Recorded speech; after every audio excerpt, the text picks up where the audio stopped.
చెప్తున్నట్టుగా లేదా బీజేపీ చెప్తున్నట్టుగా గత బీఆర్ఎస్ పార్టీయే ఇవన్నిటికీ చాలా వరకు కారణం అనేటువంటి మాట ఉంది కాబట్టి ఒకసారి బీఆర్ఎస్ పార్టీ లీడర్ రజితారెడ్డి గారు కూడా ఉన్నారు కాబట్టి రజితారెడ్డి గారి వాయిస్ కూడా విందాం. రజితారెడ్డి గారు మీరేమంటారు? ఇప్పటి వరకు కాంగ్రెస్ కానీ బీజేపీ కానీ చాలా క్లియర్ గా చెప్తా ఉంది బీఆర్ఎస్ హయాంలోనే ఈ అక్రమ కట్టడాలన్నీ పెద్ద ఎత్తున మొలిసాయని, మీరేమంటారు?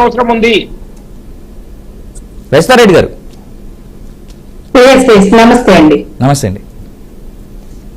రజితారెడ్డి గారు, ఈ కాంగ్రెస్ పార్టీ కానీ బీజేపీ కానీ క్లియర్ గా చెప్తున్నటువంటి మాట ఏంటంటే బీఆర్ఎస్ హయాంలోనే చాలా పెద్ద ఎత్తున ఎక్కువగా అక్రమ కట్టడాలు వెలిసాయి అనేటువంటి మాట ఉంది. దీన్ని మీరు ఎలా చూస్తారు? ఇవాళ రంగనాథ్ గారి ప్రెస్ మీట్ కావచ్చు, లేదా మన కౌశిక్ గారు చేస్తున్నటువంటి స్టేట్మెంట్స్ కావచ్చు, లేదా దిలీపాచార్య గారి స్టేట్మెంట్స్ కావచ్చు, మీరు ఎలా చూస్తారు?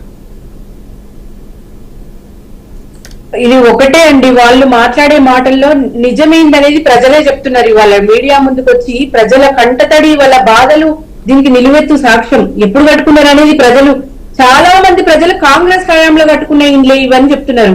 సరే, ఇవన్నీ పక్కన పెడితే మధ్య తరగతి ప్రజలకు ఇల్లు అనేది ఒక బిగ్ డ్రీమ్ అండి, అదొక కళ, అదొక పెద్ద టాస్క్. ఎంతో కష్టపడి అప్పో సప్పో చేసుకుని ఇల్లు కట్టుకుంటారు, వాళ్ళు లోన్లు తీసుకుంటారు, భార్య నగలు తాకట్టు పెట్టైనా సరే ఇల్లు కట్టుకోవాలన్న ఒక సంకల్పం ఉంటుంది ప్రతి మనిషికి. అందుకే ఒక సామెత పుట్టింది, ఈ ఇల్లు కట్టి చూడు పెళ్లి చేసి చూడు అనే సామెత పుట్టింది పుట్టిందండి. అది ఎంత పెద్ద టాస్క్ అనేది అర్థం చేసుకోవాలి. చాలా బాధాకరం ఇవాళ రాష్ట్రంలో జరుగుతున్న ఈ పద్ధతి ఏదైతే ఉందో ఇది చాలా దుర్మార్గం అని చెప్పొచ్చు. ఇలా ఎన్ కన్వెన్షన్ పర్మిషన్ ఇచ్చింది ఎవరండి? కాంగ్రెస్ పార్టీ కాదా? మరి కూల్చింది కూడా వాళ్ళే. ఇవాళ అంటే వాళ్ళే పర్మిషన్ ఇస్తారు, వాళ్ళే ఏదో కూల్చివేసి ఏదో గొప్ప పేరు తెచ్చుకోవాలనుకుంటున్నారేమో కానీ ఇదంతా కూడా ప్రజలు గమనిస్తున్నారు. వాళ్ళ మంత్రుల ఇండ్లు కూడా ఎఫ్టీఎల్ బఫర్ జోన్లు ఉన్నాయి, మరి అవి ఎందుకు టచ్ చేస్తలేరు వీళ్ళు? అవి టచ్ చేసే ధైర్యం లేదా రేవంత్ రెడ్డి గారికి? కుర్చీలో భయం వేస్తుందా కుర్చీలో ఉండదని? కానీ హైడ్రా బాధితులకు బీఆర్ఎస్ పార్టీ ఎప్పటికైనా అండగా ఉంటుంది. బుల్డోజర్లకు బీఆర్ఎస్ సైనికులు అడ్డుగా నిలబడతారు. ఇలా బీఆర్ఎస్ హయాంలో 40,000 డబుల్ బెడ్రూమ్లు కట్టినాం బీఆర్ఎస్ పార్టీ ఉన్నప్పుడు. మరి ఈ బాధితులందరికీ వెంటనే ఇవ్వాలి, అవి న్యాయ పోరాటం చేస్తాం. అవి ఇచ్చేదాకా కూడా కేవలం పేదల మీదనే ఈ ప్రతాపం చూపిస్తున్నారు ఎందుకు? మరి పెద్దలు ఎందుకు టచ్ చేస్తున్నారు రేవంత్ రెడ్డి? మరి పేదలకు నష్టపరిహారం చెల్లించాలి వెంటనే. ప్రభుత్వ పెద్దలను టచ్ చేస్తే ఆయన కుర్చీ ఉండదని భయపడుతున్నాడైనా. ఈ రోజు హైడ్రా బాధితులు తెలంగాణ భవన్ కు వచ్చి లైన్ లో నిలబడితే ఒక్కొక్క బాధితుని కష్టం వింటుంటే నిజంగా కంటతడి.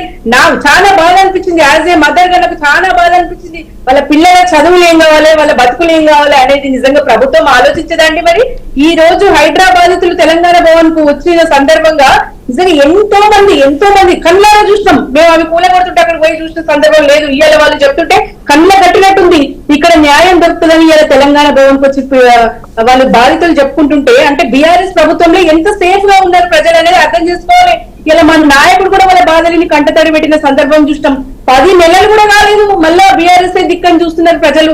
తెలంగాణ భవన్ లో ఇంత భారీగా తరలిస్తుంటే వీళ్ళు చేసే అన్యాయం మామూలుగా లేదని అర్థం చేసుకోవాలి. ఇలా బీఆర్ఎస్ భవన్ కాదు, అది ఒక జనతా గ్యారేజ్ లెక్క కనబడదండి. నాకైతే నా పర్సనల్ ఒపీనియన్ చెప్తున్నా. ఇలా హైడ్రా గో బ్యాక్ అని, సీఎం డౌన్ అని ప్రజలు ఉట్టిగానే, అవి ఎవరు పెయిడ్ ఆర్టిస్టులు చెప్పిన మాటలు కాదు, స్వచ్ఛందంగా ప్రజలు నినాదం ఇస్తున్నారు. ఇలా ఎక్కడ ఆందోళనలు, హోరెత్తిన నినాదాలు, ప్రజాగ్రహాలు కట్టలు తెంచుకుంటుంటే ఇలా రేవంత్ రెడ్డి ఎక్కడున్నాడండి? ఇలా ప్రజలు పెట్రోల్ పోసుకొని చచ్చిపోతున్నారు, ఆత్మహత్య చేసుకొని చచ్చిపోతున్నారు ఈ కాంగ్రెస్ హయాంలో. ఇలా హార్ట్ అటాక్ తో చచ్చిపోతున్నారు ప్రజలు. మరి ఇట్లా ఉంటే రాష్ట్రంలో లా అండ్ ఆర్డర్ పరిస్థితి ఏమైందో ఎవరికి తెలియదు. ఇలా నిన్ననే ఈ రోజు మార్నింగ్ పేపర్ లో చూసిన డిప్యూటీ సీఎం ఇంట్లో దొంగతనం అట. ఇక ఆయన ఇంట్లోనే దొంగతనం జరిగినప్పుడు మరి సామాన్యులను ఎవరు రక్షించాలండి?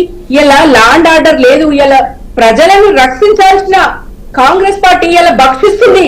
ఇలా వాళ్ళ రక్తం తాగుతుంది, పేద ప్రజల రక్తం. మూసీ నది చుట్టుపక్కల బడాబాబులు ఉంటారండి, మూసీ నది చుట్టుపక్కల రిచ్ పీపుల్ నివాసం ఉంటారా? మధ్య తరగతి పేద ప్రజలే కదా, మరి వాళ్ళని ఎందుకు టార్గెట్ చేస్తున్నారు ఇవాళ కాంగ్రెస్? ఈ రోజు ప్రజలు ఏమంటున్నారంటే కళ్ళ ముందున్న కేసీఆర్ విలువేందో తెలియలేదు. ఇలా దొంగల మాట విని మోసపోయినాం.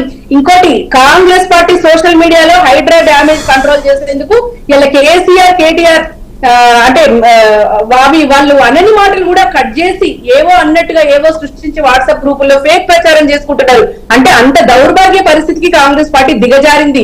ఇది చాలా దారుణం అండి. ఇప్పటికే హైడ్రా వల్ల 3 చనిపోయినరు. ఇంకెంతమంది రెడీగా ఉన్నారో మరి చచ్చిపోవడానికి? అంటే ఎంతమందిని పొట్టన పెట్టుకుంటారో వీళ్ళు.